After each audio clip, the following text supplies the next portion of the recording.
आप सभी शिक्षक साथियों को मेरा नमस्कार। मैं अपने YouTube चैनल पर आप सभी शिक्षक साथियों का हार्दिक स्वागत करती हूँ। साथियों, आज के वीडियो में हम डिस्कस करेंगे प्रेरणा ज्ञानोत्सव क्या है, इसकी सरल व्याख्या को। जैसा कि हम सभी शिक्षक साथी ये जानते हैं कि उत्तर प्रदेश को प्रेरक प्रदेश बनाए जाने के लिए कार्रवाई गतिमान है, परंतु कोविड महामारी के दौरान बच्चों के लिए विद्यालय लंबे समय से बंद होने के कारण उनकी दक्षताओं पर प्रतिकूल प्रभाव पड़ा है और ये जो टीचिंग लर्निंग प्रोसेस छूट गई है, इससे क्या हुआ है कि बच्चे मुख्य धारा से पिछड़ गए हैं। अतः इन बच्चों को मुख्य धारा से जोड़ने और उनकी दक्षताओं को बढ़ाने के लिए विशेष प्रयास किए जाने के दृष्टिगत ये 100 दिन का विशेष अभियान प्रेरणा ज्ञानोत्सव आयोजित कर किए जाने का निर्णय लिया गया है। इसमें क्या है, इसके अंतर्गत बच्चों को शिक्षा की मुख्य धारा से जोड़ने के लिए निम्नलिखित गतिविधियां संचालित की जाएंगी। तो इसके अंतर्गत शिक्षक साथियों मुख्यतः 3 बातों पर विशेष फोकस किया गया है। सबसे पहली बात है विद्यालयों का पुनः संचालन, यानी एसओपी के अनुसार मानक संचालन प्रक्रिया का पालन करते हुए विद्यालयों को ओपन किया जाए। तो ये तो बात आ गई। इसके बाद बात है ई पाठशाला का संचालन। ये बात है 2 नंबर। अब क्या है ई पाठशाला का संचालन? अभी जैसे कोविड-19 के अंतर्गत कक्षा 1 से 8 तक के बच्चों की पढ़ाई पे असर ना पड़े, इसलिए व्हाट्सएप ग्रुप बनाए ई पाठशाला का संचालन किया जा रहा था। तो ई पाठशाला का संचालन उसी प्रकार से होता रहेगा। प्रत्येक अल्टरनेट डे जैसे हमको राज्य स्तर से शैक्षणिक सामग्री प्रेषित की जाती थी और हम लोग अपने व्हाट्सएप ग्रुप पे उसको प्रेषित कर देते थे, ठीक उसी तरीके से ये कार्रवाई वैसे ही चलती रहेगी। वीडियो का प्रसारण दूरदर्शन के माध्यम से जो किया जा रहा है उसको भी देखने के लिए निरंतर प्रेरित किया जाएगा। शैक्षणिक सामग्री और यथागति टीएलएम तथा पाठ से संबंधित शैक्षणिक वीडियो पूर्व की तरह ही हम लोग उसको साझा करते रहेंगे। व्हाट्सएप ग्रुप से जुड़ने, दूरदर्शन से प्रसारित शैक्षणिक कार्यक्रमों को दिखाने और दीक्षा ऐप डाउनलोड कर बच्चों को पढ़ने हेतु प्रेरित करने का अनुरोध किया जाएगा।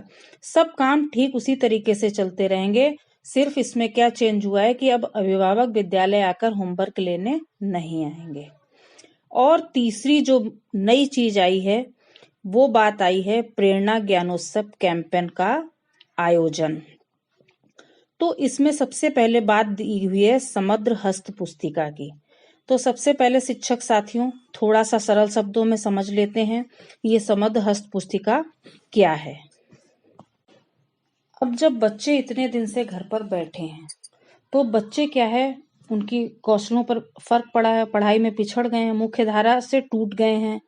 तो अब उनको मुख्य धारा से जोड़ने के लिए ये जो 100 दिन का कैंपेन चलाया गया है या प्रोग्राम ये चलाया गया है, तो इसमें क्या है, इसमें सबसे पहले जब बच्चे स्कूल आएंगे, स्कूल खुला और बच्चे स्कूल आने लगे, तो सबसे पहले पूर्व आकलन किया जाएगा।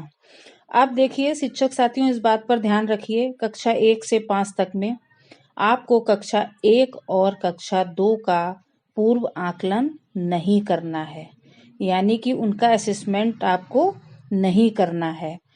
3, 4, 5 में आपको फॉर्मेटिव असेसमेंट उनका करना है। आप जिस तरीके से उसका असेसमेंट करें, फिर क्या होगा कि आप कक्षा 3 और कक्षा 4 में 2 ग्रुप बना देंगे और कक्षा 5 में 3 ग्रुप बनाएंगे। और ये 3 ग्रुप कैसे बनेंगे, जो प्रेजेंट उनका लर्निंग लेवल होगा उसी के हिसाब से ये हम लोग 2 और 3 ग्रुप बना देंगे। इस बात पर विशेष ध्यान देना है कि कक्षा 1 और 2 वालों का कोई ग्रुप नहीं बनेगा। अब जब ग्रुप बन गए हैं तो अब उनकी रेमेडियल टीचिंग की जाएगी। अब ये रेमेडियल टीचिंग कैसे की जाएगी, तो जो हमें शासन के द्वारा मटेरियल प्रोवाइड कराया गया है, जैसे हमारे 3 मॉड्यूल हैं, सहज पुस्तिका है, पोस्टर हैं, स्टोरी बुक हैं, ये सब चीजें जो हमें शासन प्रिंट रिच मटेरियल जो भी हमें सरकार के द्वारा प्रोवाइड कराया गया है, जो कंटेंट प्रोवाइड कराया गया है उसी के हिसाब से लर्निंग गैप को खत्म करते हुए नॉर्मल वे से उन बच्चों को शिक्षा की मुख्य धारा से जोड़ना है। यही हमारा समग्र प्रोग्राम का पर्पस है। अभी ये हस्त पुस्तिकाएं जो हैं प्रोवाइड नहीं हो पाई हैं हम लोगों को।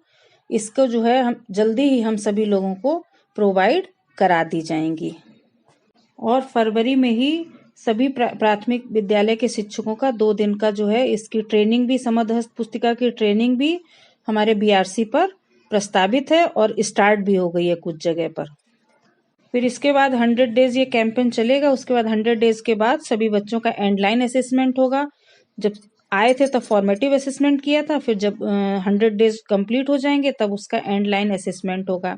फिर आपकी सेट 3 परीक्षा के थ्रू हम लोग जो है ये आकलन करेंगे और फिर उसके बाद जो रिपोर्ट कार्ड आएगा बच्चों को रिपोर्ट कार्ड तैयार करके बांटेंगे। फिर जो है अब बात करते हैं, अब समग्र हस्त पुस्तिका के बेस पे आपने फॉर्मेटिव असेसमेंट कर लिया और एंड लाइन असेसमेंट हो गया। अब इसके बाद है गतिविधियां। प्रेरणा ज्ञानोत्सव कैंपेन के अंतर्गत कौन कौन सी गतिविधियां हमको करनी है तो इसके बारे में अब बात करेंगे। तो क्या है, प्रेरणा ज्ञानोत्सव कैंपेन के अंतर्गत 100 डेज का विशेष अभियान संचालित किया जाएगा और ये विद्यालय खुलने के प्रथम दिवस से आरंभ किया जाएगा और 100 दिन तक लगातार चलेगा। तो अब इसमें क्या होगा, सबसे पहले हमारे जो बीईओ हैं, खंड शिक्षा अधिकारी हैं, वो सभी प्रधानाध्यापकों की बैठक करेंगे और शिक्षा चौपाल के आयोजन हेतु विस्तृत चर्चा की कार्य योजना बनाई जाएगी। कार्यक्रम में एआरपी, एसआरजी एवं शिक्षक संकुल की विशेष भूमिका रहेगी। तो सबसे पहले बीईओ द्वारा मीटिंग बुलाई जाएगी और कार्य योजना बनेगी।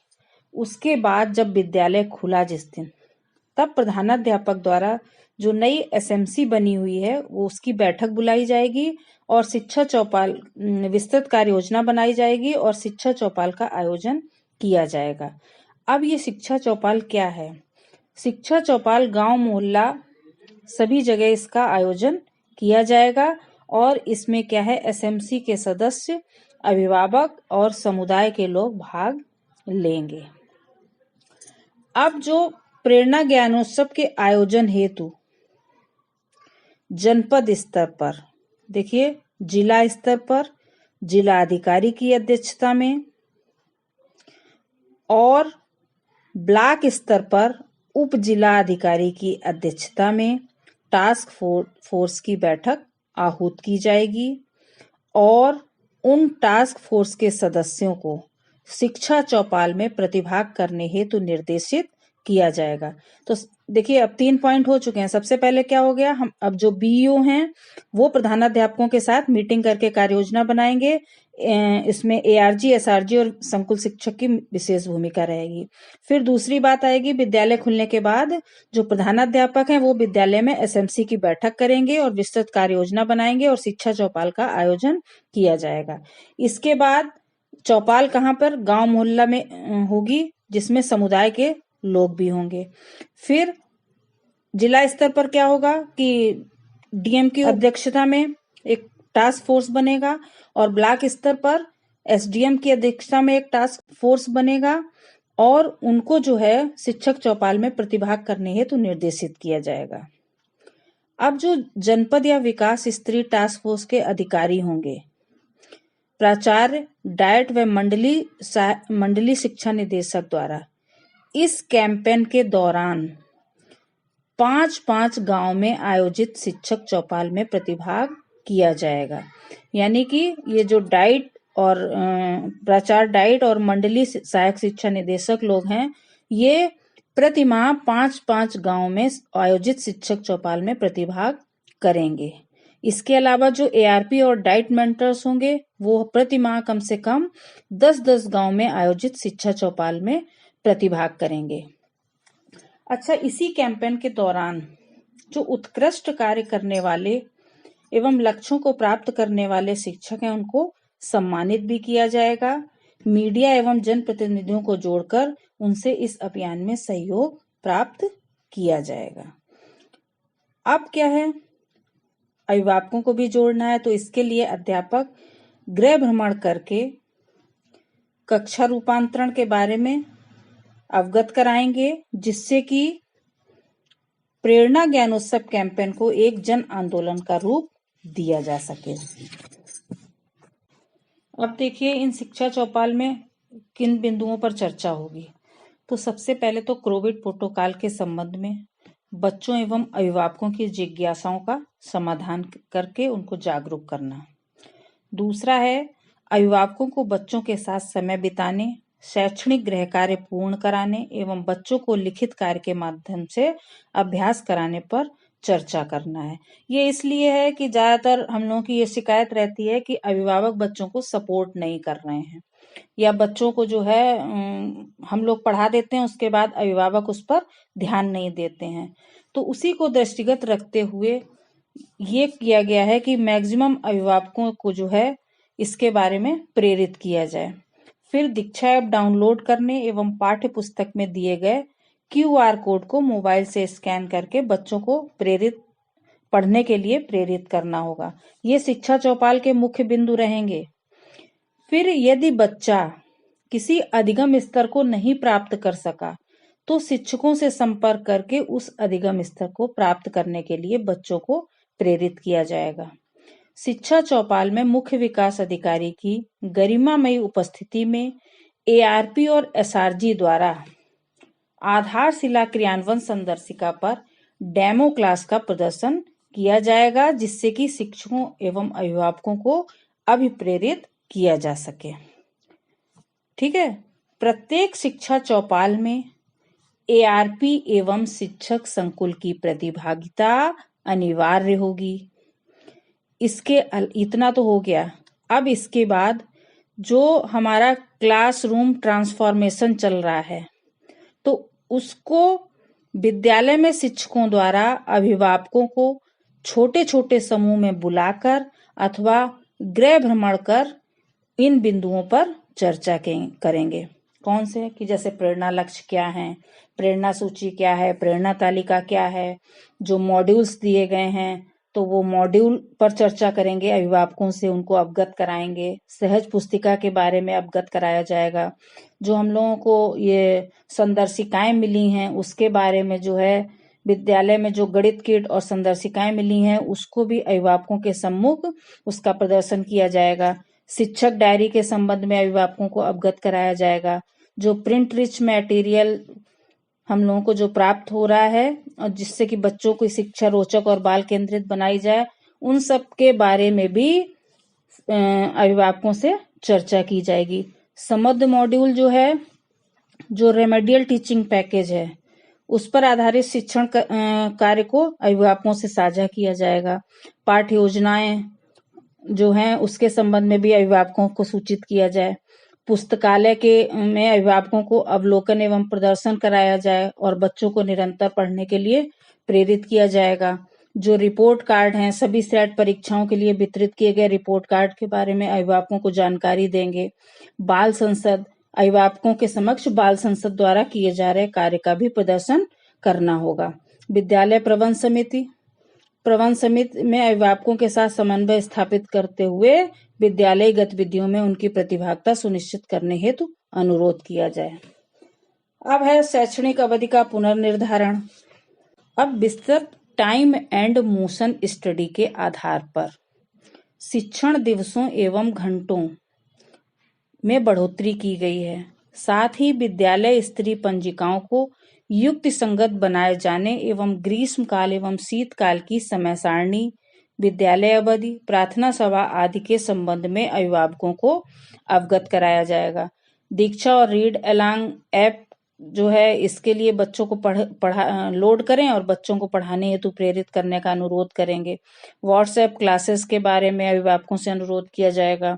जो दूरदर्शन पर शैक्षणिक कार्यक्रम दिखाए जा रहे हैं उसके लिए भी अभिभावकों को प्रेरित करेंगे। शिक्षक संकुल, ये भी जो है संकुल के विद्यालयों को आदर्श विद्यालय के रूप में विकसित करने एवं अन्य कार्यों के लिए शिक्षक संकुल के गठन के संबंध में अभिभावकों को अवगत कराया जाएगा। सहयोगात्मक पर्यवेक्षण, इसके लिए भी पता है आपको कि प्रत्येक विकास खंड में 5 एकेडमिक रिसोर्स पर्सन हैं और जनपद स्तर पर 3 स्टेट रिसोर्स ग्रुप की व्यवस्था के संबंध में भी अभिभावकों को ये बात बताई जाए। प्री प्राइमरी शिक्षा, प्री प्राइमरी शिक्षा के बारे में भी अभिभावकों से सारी बात साझा की जाए, उनको अवगत कराया जाए। अब जो है एनसीईआरटी पाठ्यक्रम, जैसा कि ये हुआ है कि क्रमवार तरीके से एनसीईआरटी का पाठ्यक्रम लागू किया जाएगा, तो वर्ष 21-22 में कक्षा 1 में ये चीज लागू होगी, तो इसके बारे में भी अभिभावकों को चर्चा की जाए और उनको अवगत कराया जाए। अब शारदा प्रणाली, इसमें भी क्या है, इसके संबंध में भी अभिभावकों को जागरूक किया जाए, यानी स्कूल हर दिन, बच्चा हर दिन स्कूल आए।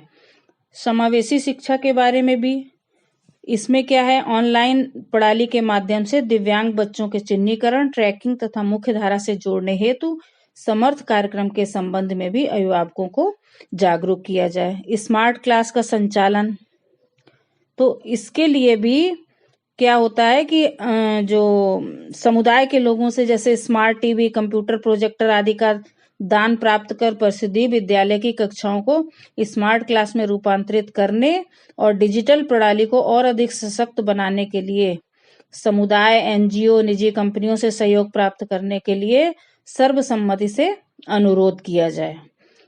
इस तरीके से इन सब गतिविधियों एवं परिवर्तित कक्षा कक्ष के स्वरूप से अभिभावकों को अवगत कराया जाए।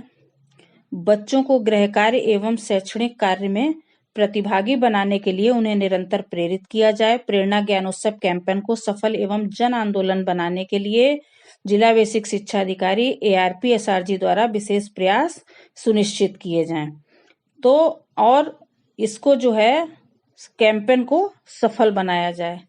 कहने का मतलब ये है कि इसका मुख्य उद्देश्य बच्चों को मुख्य धारा, पढ़ाई का जो मुख्य धारा टूट गई है उसको मुख्य धारा में लाना है और समुदाय का सहयोग लेना है। जैसे कहा गया है कि शिक्षा पूरी तब होती है जब उसमें 3 चीजें होती हैं। ट्राइपोलर प्रोसेस कही जाती है कि जब एक शिक्षक हो, शिक्षार्थी हो और साथ में समुदाय हो। तो अब अभी तक शिक्षक और शिक्षार्थी पर शिक्षा व्यवस्था अच्छी तरीके से चल रही थी। अब इसमें समुदाय को जो है जोड़ा गया है। मैक्सिमम जो है समुदाय का सहयोग लेकर आप इस प्रक्रिया को और अधिक प्रभावी बना सकते हैं। तो ये सब चीज, ये बात हो गई हमारी प्रेरणा ज्ञानोत्सव पे। 100 दिन का ये कैंपेन है। हम सभी शिक्षक साथियों को इस पर काम करना है और इस कैंपेन को सफल बनाना है। आशा करती हूँ आपको ये सरल व्याख्या समझ में आ गई होगी कि आखिर क्या है प्रेरणा ज्ञानोत्सव। अगर आपको ये वीडियो अच्छा लगा हो तो प्लीज इस वीडियो को लाइक करें, शेयर करें और अगर आप पहली बार मेरे चैनल पर आए हैं तो इस चैनल को सब्सक्राइब करें। Thank you.